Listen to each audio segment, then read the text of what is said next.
ትጋ። ስትተጋ ምን እያሰብክ ነው? ትርፍህን አስብ ነው። ልትዘፍን ሲገፋፋ ምንድነው የማተርፈው በል። እንድትሳደብ ሲገፋፋ ምንድነው የማተርፈው በል። ስጋ የማይገባ ነገር እንድትሰራ ሲያሸንፍ ከዚህ ምንድነው የማተርፈው በል። ቀጥሎ ምን ታተርፋለህ? ትርፉን አስብ ነው። ትርፉን አስብና በዚያ ከስሜት ውጭ በሆነው የነፍስህ መንገድ ጽናበት ነው። አንድ ሰው ምንም ሱስ ወይም ኃጢአት ውስጥ ቢሆን ምንድነው የማተርፈው ብሎ ከጠየቀ መዳን ይችላል፣ ማቆም ይችላል። ሰይጣን ሁልጊዜ እንዳንጠይቅ ነው የሚያደርገን። ድርጊቱን ብቻ እንድናስብ ነው የሚያደርገን እንጂ ከድርጊቱ በኋላ ያለውን ነገር እንድናስብ ያደርገን። ምንድነው የማተርፈው? መንግስተ ሰማያት። ምንድነው የማተርፈው? ጸጋ። ምንድነው የማተርፈው? ጤና። ምንድነው የማተርፈው? በእግዚአብሔር ዘንድ ያለ ባለሟልነት። ምንድነው የማተርፈው? ረድኤት። ምንድነው የማተርፈው? እድሜ። እንዲህ ብለን ካሰብ በስመ አብ ወወልድ ወመንፈስ ቅዱስ ሰው ምን ኃጢአት ይሰራል? ትርፉን ካሰበ። ሶስተኛው ምንድነው ማሰብ ያለብን? ኪሳራውን ነው። ማታ ስትተኛ ወንድሜን አስቀየምኩት፣ ማንን አስቀይም የገባው በል ይላል። በዝርዝር ነው የሚጽፈው በዜና አበው ላይ።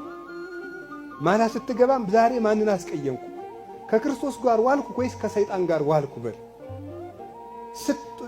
ሌሊት ጠዋት ስትነሳ ከእግዚአብሔር ጋር አደርኩ ከሰይጣን ጋር በል። መንግሥተ ሰማያትን ይዣት አደርኩ ሲኦል ውስጥ ገብቻ አደርኩ በል።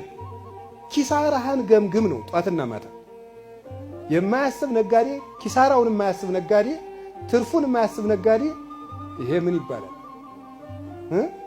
ዘምቶ ተወረስ ይባላል አሉ ብፁዕ አቡነ ኤልሳ በረከታቸው ይድረሰን በአጸደ ነፍስ። ዘምቶ ተወረስም ይባላል። ዘምቶ ተወረስ ማለት ምን ማለት እንደሆነ ሆሆ ልትወውሽ ከጦርነት ጋር እንዳይገናኝብኝ። ነገሩ ግን ያለ መጽሐፍ ላይ ነው። ልናገረው። ምን ማለት መሰላችሁ? ዘምቶ የሚወረስ ማለት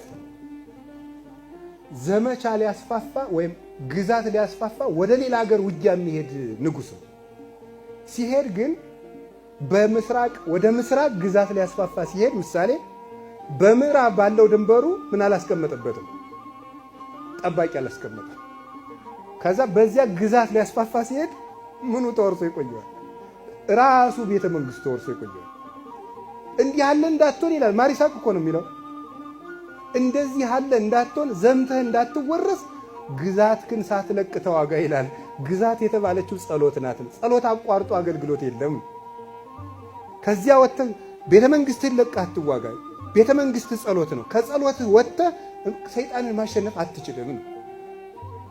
እንደዚያ ዘምቶ እንዳይወረስ ነጋዴ ትርፍና ኪሳራውን እና ትጋቱን እስቲ አሁን ነጋዴ ያስቡት። የነጋዴን ትጋት አስቡት።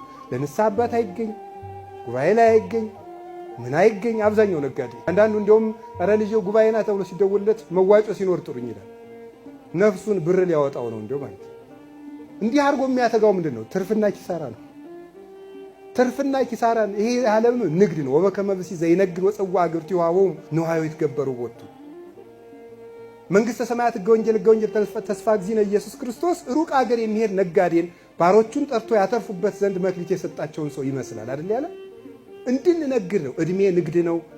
ወጣትነት ንግድ ነው። ሽምግልና ንግድ ነው። ትዳር ንግድ ነው። ምንኩስና ንግድ ነው። ሹመት ንግድ ነው። ነጋዴነት ንግድ ነው። እጃችን ላይ ያለው ነገር ሁሉ መንግሥተ ሰማያትን የምንገዛበት መነገጃ ወረታችን ነው። ሁሉ ነገር እድል ነው። ጊዜ እድል ነው። ጠዋት እድል ነው። ማታ እድል ነው። ቀን እድል ነው። ትራንስፖርት እድል ነው። ሁሉ ነገር ክረምት እድል ነው። በጋ እድል ነው። ማጣት እድል ነው። ማግኘት እድል ነው። ካገኘ የመስጠት እድል ሰጥቷል እግዚአብሔር።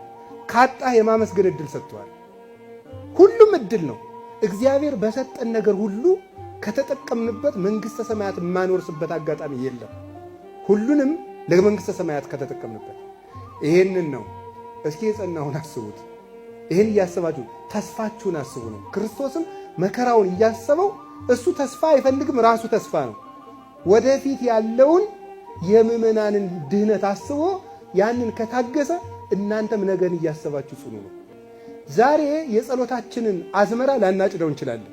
የመስጠታችንን የማገልገላችሁን ዋጋ ላታገኙ ትችላላችሁ። ግን ነገን እያሰባችሁ ነው። ይሄንን ነው የነገረን። በመጨረሻ የጸናውን አስቡ። እንግዲህ ጌታችን እያሰብን መጓዝ ነው። ከቃሉ ጋር ናችሁ።